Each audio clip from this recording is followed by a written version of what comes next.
My wife asked for a divorce and told my lawyer she wanted everything except our daughter. I looked at my attorney Henry and said give it all to her. The courtroom went completely silent. People thought I'd lost my mind or that I was just broken, but before you judge me, let me tell you what I found on her phone at 2 in the morning. My name is Daniel. I'm 54, and I work as a building inspector. I spend my days walking into structures that look solid from the outside, and I find the rot hiding under fresh paint. Cracked foundations, water damage behind drywall, electrical work that'll burn a house down in 5 years. You learn to spot the signs early, the small things that tell you something's wrong before the whole thing collapses. I never thought I'd have to use those same instincts on my own marriage. Melissa and I had been together for 22 years. We had a daughter, Lily, who was 16 and smarter than both of us combined. For most of those years, things were fine, or at least I thought they were.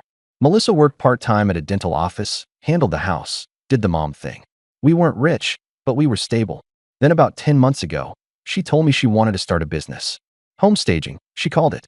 Helping people sell houses by making them look better. She said she'd always had an eye for design, that she wanted something of her own. I supported it. I even helped her set up the LLC, co-signed on a business credit card, let her use our joint savings to buy initial inventory. I thought it was good for her to have a project. I had no idea what I was actually funding. The first crack appeared on a Wednesday night. I woke up around 2 because I heard movement downstairs. I went to check, thinking maybe Lily couldn't sleep, but it was Melissa in the kitchen with her phone. The blue light lit up her face, and she was smiling in a way I hadn't seen in years. When she noticed me, she flipped the phone over fast, too fast. I asked if everything was okay. She said it was just a client being annoying at weird hours. I nodded and went back upstairs, but something felt off. The next morning, her phone was on the counter while she was in the shower. I'm not proud of this, but I looked. The messages were still open. I saw things like, "The new place is almost ready," and "You're unstoppable," and then one that made my stomach drop. "Can't wait to be free of the dead weight." I didn't confront her.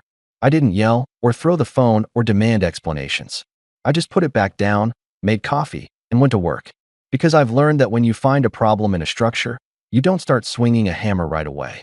You document. You measure. You figure out how deep it goes. Over the next few weeks, I started noticing things. Small things at first. A throw blanket my mom had given us years ago disappeared. Then a lamp from the living room. A chair from the dining set. Melissa said she was using them for staging jobs, that she'd bring them back. But they never came back. Then bigger items started vanishing. Our coffee table. The bookshelf from the hallway. And then one Saturday, I came home from inspecting a commercial site and the couch was gone. Not our couch, but a couch, a cheap beige sectional that looked like it came from a discount warehouse. Lily walked in behind me, saw it, and just stopped. She looked at me with this exhausted expression and said, "So the couch just died, I guess." Melissa came down the stairs with her phone in her hand and said it was temporary, that the other one was at a staging job and this was just a loaner. Lily said, "Sure, Mom, whatever," and went upstairs. I watched my daughter's face, and I knew she didn't believe it either. The house was starting to feel empty, like we were living in a showroom instead of a home.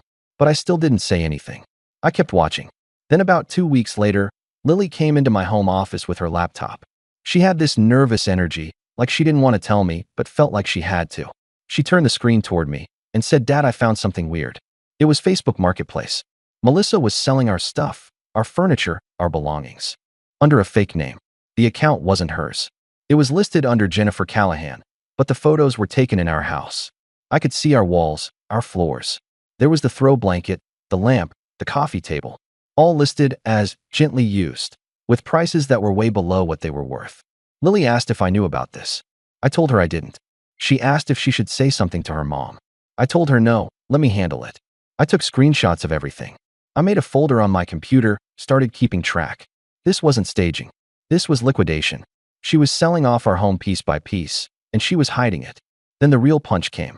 I got a letter in the mail from the 529 plan we'd set up for Lily's college fund. There was a withdrawal. $8,000. Gone. I called the company immediately. They told me the withdrawal was authorized by the joint account holder, Melissa Bowen. I asked when. They said 3 weeks ago. I hung up and just sat there staring at the wall. That money was supposed to be untouchable. We'd been putting into it since Lily was born. It wasn't for us. It was for her future. When Melissa got home that night, I asked her about it. I kept my voice calm, even. I said I saw the 529 statement. She didn't even flinch. She said she needed it for the business, that it was technically our money and she'd pay it back. I told her it was Lily's money. She said kids figure it out, that student loans exist, that I was being dramatic. I just nodded. I didn't argue. But that night, I realized something. She wasn't building a business. She was building an exit. And she didn't care who she buried on the way out. So I started documenting everything. Every transaction, every receipt, every piece of furniture that walked out the door. I made spreadsheets. I took photos. I tracked every dollar. And then I found a charge on our joint credit card I didn't recognize. A storage unit. Industrial area, $180 a month. I didn't ask her about it. I just added it to the file. Because I knew what was coming. And when it did, I was going to be ready. Here's what I learned from 20 years of inspecting buildings. The most dangerous problems aren't the ones you can see right away. It's the slow leak behind the wall, the hairline crack in the foundation that spreads an inch every year. By the time most people notice, the damage is catastrophic. Melissa's plan was the same. Gradual, calculated, designed to look normal until it was too late. But she made one critical mistake. She assumed I wouldn't pay attention to the details. Have you ever ignored small warning signs in a relationship, thinking they'd just go away on their own? For the next 6 weeks, I lived like I was conducting the most important inspection of my career. I had a filing system in my home office that would make an accountant weep with joy. Bank statements with transactions highlighted in yellow. Credit card bills with charges circled in red. Photos of every piece of furniture that had disappeared, time-stamped, and cataloged. I had a spreadsheet tracking the storage unit payments, another one for the business expenses that made no sense. Melissa thought I was just working late, buried in permit applications and violation reports. She had no idea I was building a case. The storage unit was the piece that bothered me most. Why would someone running a legitimate staging business need a separate storage facility when we had a 2-car garage that was basically empty? I drove past it one Saturday morning. Industrial area, chain link fence, units that looked like they hadn't been painted since the 90s. I didn't go in. I didn't need to. I just needed to know it existed. I needed one person I could trust to look at the numbers, someone who'd tell me if I was seeing things or if this was as bad as I thought. I called Victor, my buddy from high school who'd become a CPA. We met at his place one evening, just the two of us in his basement. I brought the files. Victor went through everything with his reading glasses on, making little noises every few pages. After about 40 minutes, he looked up at me and said she's either terrible at business or she's hiding money. Maybe both. He showed me the patterns. Money going into the business account, but not much coming out where it should. Expenses that didn't match up with revenue. The staging business showed virtually no profit, but she was spending like it was thriving. Then Victor said something that changed everything. He said, "Daniel, listen to me. Ownership isn't just about assets. It's about liabilities too. If she takes everything in a divorce, she takes all the debt, all the taxes, all the penalties that come with it." I sat back in my chair and just stared at him. He asked if I understood what he was saying. I told him I understood perfectly. 3 weeks later, Melissa served me with divorce papers. Not in some dramatic public scene, just at breakfast on a Sunday morning. Lily was still asleep upstairs. Melissa's sister Rachel was there, sitting at our kitchen table like she'd been invited to a business meeting. Melissa had a list. She wanted the house, both cars, 100% of the business, and 50-50 on my pension. Then she said, "Lily can stay with you. I don't have time to deal with a teenager right now." Rachel nodded like this was all perfectly reasonable. I just sat there with my coffee. I didn't react. I didn't argue. Then I heard a noise from the hallway. Lily was standing there in her pajamas. She'd heard everything. She looked at her mother and said, "Wow, Mom, really feeling the love here." Melissa told her not to be dramatic. Lily didn't say anything else. She just turned around and went back upstairs. I heard her bedroom door close. That's when I knew I wasn't just protecting money or property anymore. I was protecting my daughter from being erased. I looked at Melissa and said, "Okay, you can have it." Rachel's face lit up like she'd just won the lottery. Melissa looked confused, like she'd been expecting a fight and didn't know what to do when she didn't get one. She asked if I was serious. I told her I'd have my lawyer draw up the papers. Then I left the table and went to work. That afternoon, I called Henry Braddock. He'd handled a property dispute for me years ago, the kind of attorney who reads every word of every document like he's defusing a bomb. I also looked at apartments and signed a lease on a 2-bedroom place across town by the end of the week. Lily needed somewhere stable that wasn't filled with constant tension, and I needed space to think clearly. I met Henry at his office the next day and laid out everything. The marketplace listings, the 529 withdrawal, the storage unit, the business financials that Victor had gone through. Henry looked at it all and said, "This is gold, but we don't wave it around." He explained the strategy. We'd give her what she wanted, but we'd structure it so she couldn't wriggle out later. The house would be hers, but she'd have to refinance it in her name within 90 days or it goes up for sale. No extensions, no excuses. The $8,000 from Lily's college fund would be offset against her share of assets, paid back immediately. The business would be hers completely, which meant all the debts, all the vendor obligations, all the potential tax issues that came with unreported income. Henry drafted the agreement. It was clean on the surface. She gets the house, the cars, the business. I keep my pension, she gets nothing from it. Everything disclosed in the appendices, Exhibits C through F, 214 pages of financial records, business documents, transaction histories. All attached, all incorporated. Henry told me most people don't read the appendices, they just initial and sign. 2 weeks later, Melissa tried to get cute. She filed an emergency motion claiming I was wasting marital assets. She said I'd bought a boat. I don't own a boat, never have. Henry submitted my bank records showing no boat purchase. The judge tossed it in about 5 minutes. Then someone filed an anonymous complaint with my employer claiming I'd taken bribes on inspections. It went nowhere because it wasn't true, but it was clearly meant to rattle me. Then Rachel showed up at the house one evening demanding to see Lily, claiming it was urgent. We'd installed a video doorbell by then. Lily recorded the whole thing.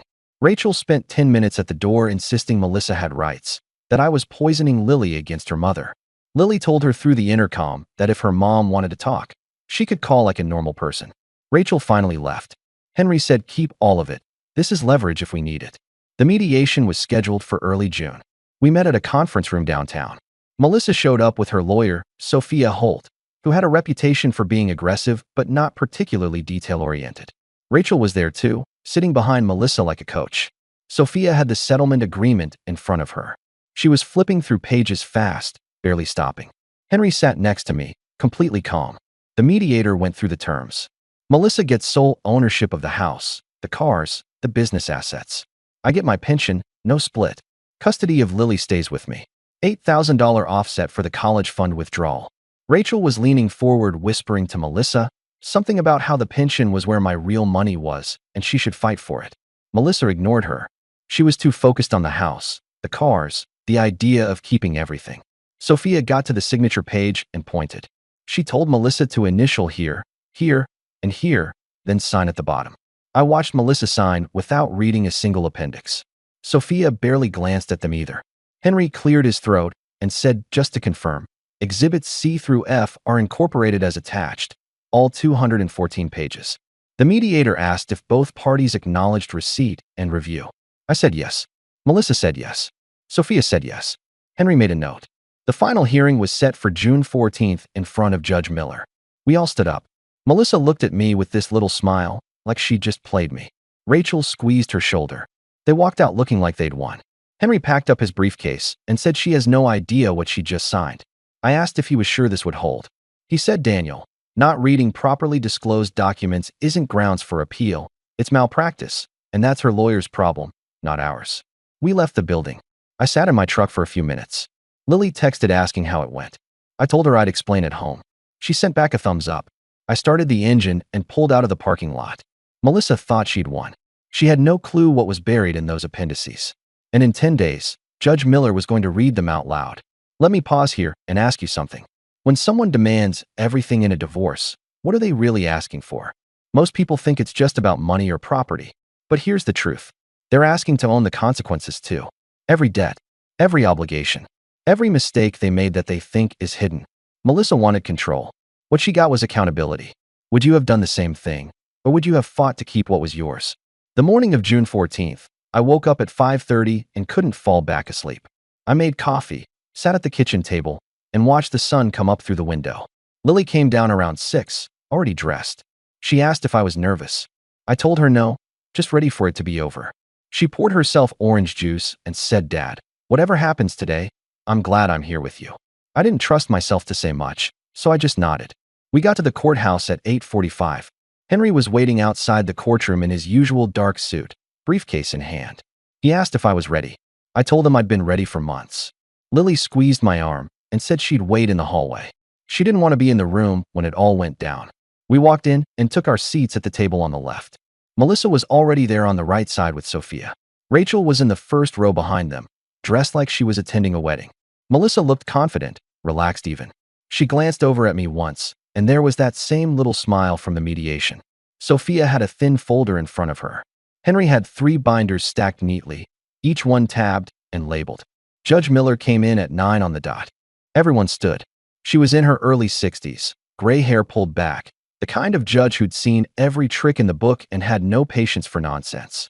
She sat down, opened the file, and told everyone else to sit. She looked at both of us and said we were here to finalize the dissolution of marriage, that both parties had agreed to terms at mediation. She asked if we both understood and accepted those terms as written. Melissa said, "Yes, Your Honor." I said, "Yes, Your Honor." Judge Miller started going through the standard language: property division, no spousal support, custody arrangements. It was all procedural, exactly what we'd agreed to. Rachel was smiling. Then Henry stood up. He said, "Your Honor, just for the record, the settlement agreement incorporates exhibits C through F as attached, 214 pages of financial disclosures and business documentation." Judge Miller looked up. She asked if both parties had received copies of these exhibits. Henry said, "Yes, Your Honor," provided at mediation and acknowledged in writing. The judge turned to Sophia and asked, "Did you review these exhibits with your client? Yes or no?" The courtroom got very quiet. Sophia froze. Her mouth opened, but nothing came out. She looked down at her thin folder like the answer might be hiding in there. Judge Miller repeated the question, slower this time. Sophia finally said, "Your Honor, we reviewed the primary terms of the agreement." Judge Miller's expression didn't change, but her tone dropped about 10 degrees. She said, "Counselor, that's not what I asked." She flipped to a page in the file and said, "According to the mediator's notes, you signed a statement confirming receipt and review of all attached exhibits. Is that your signature?" Sophia said, "Yes, but Your Honor, if I may explain." Judge Miller said, "No, you may not. I asked a yes or no question, and you answered it." Henry sat down. I could feel Melissa starting to tense up next to Sophia. Judge Miller opened one of the binders in front of her. She said, "Let's go through what's actually in these exhibits, since apparently we need to." She started reading. Exhibit C shows outstanding vendor obligations for the staging business, totaling $47,000. Exhibit D documents a storage facility with accumulated late fees and code violations totaling approximately $6,000. Exhibit E includes correspondence from 3 different creditors regarding unpaid invoices. Exhibit F contains copies of business income records that appear to show unreported revenue, which may trigger an inquiry from the IRS. Rachel's smile was gone. Melissa's face had gone completely white. Sophia was flipping through papers trying to find something to say. Judge Miller kept going.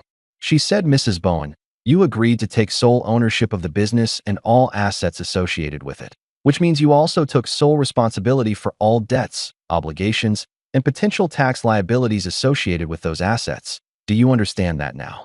Melissa didn't answer right away. She turned to Sophia and said, "You told me everything was fine." Sophia said, "We can file a motion to reconsider based on." Judge Miller cut her off. She said, "Based on what?" "Counselor, based on your client not reading documents that were properly disclosed and that you confirmed reviewing?" She looked at Melissa and said, "Mrs. Bowen, your husband disclosed everything. It was in the appendices. You signed a document acknowledging receipt. This agreement is exactly what you asked for." Rachel stood up in the gallery and said, "This is fraud. This is entrapment." Judge Miller told her to sit down immediately or she'd be removed from the courtroom. Rachel sat. Melissa looked across the table at me. Her eyes were wild, desperate. She said, You knew all of this." I kept my voice calm. I said, "I disclosed everything. Melissa, it was in the appendices. You signed acknowledging receipt. You wanted sole ownership, and you got it." Henry added, "Your Honor, just to be clear, all financial records were obtained legally. All debts listed are legitimate business obligations. Nothing was hidden or fabricated." Judge Miller closed the binder. She said, "I'm going to be very clear. The time to realize what you were signing was before you signed it, not after. This agreement was negotiated, mediated, and signed by both parties. I'm entering it as written." She looked at Sophia and said, "Counselor, your client's failure to read properly disclosed documents is not grounds for appeal. That's a malpractice issue between you and her." Sophia's face went red. Judge Miller continued. She said, "Mrs. Bowen, you have 90 days to refinance the house in your name alone, or the property will be listed for sale. No extensions. The $8,000 offset for the college fund withdrawal will be paid within 30 days. You retain full ownership and full liability for the business." She signed the order. She said, "This dissolution is final. We're adjourned." The gavel came down. Everyone stood. Melissa just sat there staring at the table. Rachel was already heading for the door. Sophia packed up her folder without looking at Melissa. Henry shook my hand and said, "I'll file the refinance motion in 91 days if needed." We walked out into the hallway. Lily was waiting on a bench by the windows. She stood up when she saw me. I told her it was done. She asked how bad it was for her mom. I said bad enough. Then I told her the judge locked in the offset. Her college fund would be whole again within 30 days. Lily's eyes got bright. She hugged me hard and said, "You absolute legend." We left the courthouse. Over the next 3 months, I watched it all fall apart for Melissa exactly the way Henry said it would. She couldn't refinance because her credit was trashed and the business income didn't support the mortgage. Henry filed the motion. Judge Miller ordered the house listed for sale. It sold fast, but for less than Melissa hoped because she was desperate. After the mortgage payoff, the liens, the property taxes, and the realtor commission, there was almost nothing left. The storage unit got inspected after a complaint about fire code violations. The lease was terminated, and she got hit with penalties for improper storage of flammable materials. Creditors started seizing inventory to cover debts. The staging business collapsed in about 6 weeks. Then the IRS sent letters requesting documentation and scheduling an audit. They wanted explanations for why reported income didn't match bank deposits. Melissa moved in with Rachel. I heard they lasted about a month before the fighting got too bad. Lily stayed with me in the apartment. She made honor roll that semester, 3.6 GPA. We started new routines, movie nights on Saturdays, pancakes on Sunday mornings. She seemed lighter, like a weight had been lifted. One night, she asked me if I felt bad about what happened to her mom. I thought about it for a while. I told her I felt bad that it came to this, but I didn't feel bad for protecting her future and making sure her mom faced the consequences of her own choices. Lily nodded. She said, "Good, because I don't either. Here's what I want you to take away from this. Sometimes the best thing you can do is step back and let people have exactly what they asked for, especially when they're so sure they know better than you." Melissa wanted everything. She got it, and it buried her. The house I've learned to inspect isn't just made of wood and concrete. It's made of choices. Some people build solid foundations. Others cut corners, hide the damage, and hope no one notices until they're gone. But eventually, every structure gets inspected. And when it does, the truth comes out. Melissa thought she was playing me. She thought I was too trusting, too passive, too focused on my work to see what she was doing. She was wrong. I saw everything. I just waited for the right moment to let her bury herself. If there's one thing my job has taught me, it's this. You can paint over rot, but it doesn't make the rot go away. It just makes it someone else's problem when the walls finally come down. Melissa wanted to own everything. Now she owns the consequences. And me? I'm sitting in a small apartment with my daughter, eating pancakes on Sunday mornings, watching her thrive. That's the foundation I built. And it's the only one that matters. What do you think about this story? Let me know in the comments, drop a like, and don't forget to subscribe for more real-life stories.